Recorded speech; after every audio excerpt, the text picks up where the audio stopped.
આજ તો બધા ભાઈબંધ પૂગી ગયા માંડવામાં બોલી દીધી બાકાજી કે બ્લોગ ચલાવતી જોજો મજા આવશે. હેલો મિત્રો, ધમલાના મિની બ્લોગમાં તમારું હાર્દિક સ્વાગત છે ને. આજે આપણી સવાર થઈ ગઈ કુકાવામાં ને હવે આપણે જવાનું હતું માંડવામાં, તો આપણે નીકળી ગયા ઇકો લઈને ઘરે. વિસાવદર પૂગી ગયો ને આપણી ગાડી થઈ ગઈ ભૂખી, પછી તો એને ગેસ ખવડાવી દીધો 700 રૂપિયાનો.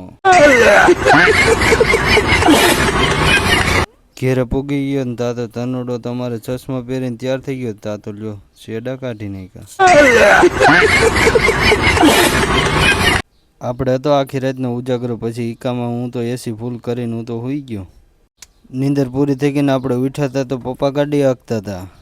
પછી તે એ હાકે ધીરે ધીરે ગાડી. પછી મેં કીધું લાવો હું હાંકી લઉં, તમે કઈ પુગાડશો બપોર થઈ જાય. પછી તો મેં ગાડી હાંકી લીધી. ફાઇનલી પૂગી ગયો માંડવામાં આવી ગયો ને હવે તો બધા હારે બેસી ગયા ને બોલાવી દીધી બાકાજી કે.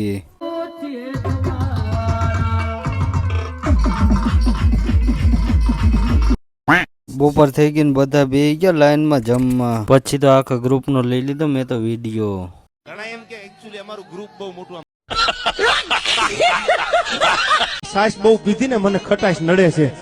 અરે પાડા તારી જિંદગીમાં ધૂળ પડી ભલા માણા, તને સાસ જ પીવાનું હુજ્યું. આ ભાઈને તો સાઈઝ પીવાઈ ગઈ વધારે, પછી તો એને જવું જ પડ્યું ખેતરમાં. પછી તો માંડવામાં બોલાવી દીધી બાકાજી કે. હવે મળીએ બીજા બ્લોગમાં.